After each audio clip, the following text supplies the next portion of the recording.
मोफत उच्च शिक्षणाने मुलींचे शिक्षण झाले सोपे. शिवानी प्रभाकर पाटील. संजय काका पाटील यांच्या प्रचारार्थ कवठेमहांकाळ तालुक्यात पदयात्रा. आजही ग्रामीण भागात मुलामुलींच्या शिक्षणामध्ये मुलांना प्राधान्य दिले जाते. त्यामुळे अनेक वेळा मुलींना उच्च शिक्षणापासून वंचित राहावे लागत होते. मात्र महाराष्ट्रातील महायुती सरकारने मोफत उच्च शिक्षणाची सोय केल्यामुळे मुलींचे शिक्षण सोपे झाले आहे.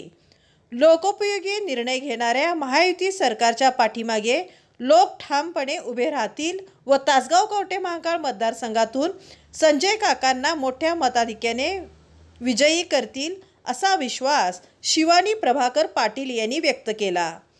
तासगाव कवठेमहांकाळ मतदारसंघाचे महायुतीचे तथा राष्ट्रवादी काँग्रेस पक्षाचे अधिकृत उमेदवार संजय काका पाटील यांच्या प्रचारार्थ कवठेमहांकाळ तालुक्यातील कोगनोळी, धुळगाव यासह ग्रामीण भागात आयोजित पदयात्रेदरम्यान महिलांशी संवाद साधताना शिवानी पाटील बोलत होत्या.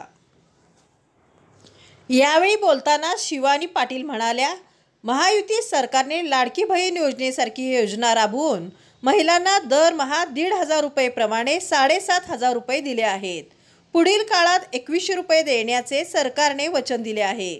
म्हणजेच महिलांना दरवर्षी 25,000 रुपये या योजनेद्वारे मिळतील. ST प्रवास तिकिटात निम्मी सवलत दिल्यामुळे महिलांचा प्रवास आणखीन सोपा झाला आहे. यापुढील काळात ही माहिती सरकारकडून महिला सक्षमीकरणासाठी मोठ्या प्रमाणात प्रयत्न केले जाणार आहेत. तासगाव कवठेमहांकाळ मतदारसंघात केवळ भावनिकेचे राजकारण सध्या सुरू आहे. गेली 35 वर्ष ज्यांच्या घरामध्ये आमदारकी आहे ते विकास कामावर, मतदारसंघाच्या विकासाच्या दृष्टीने भविष्याच्या योजनावर न बोलता लोकांसमोर खोटे बोलून मते मागितली जात आहेत.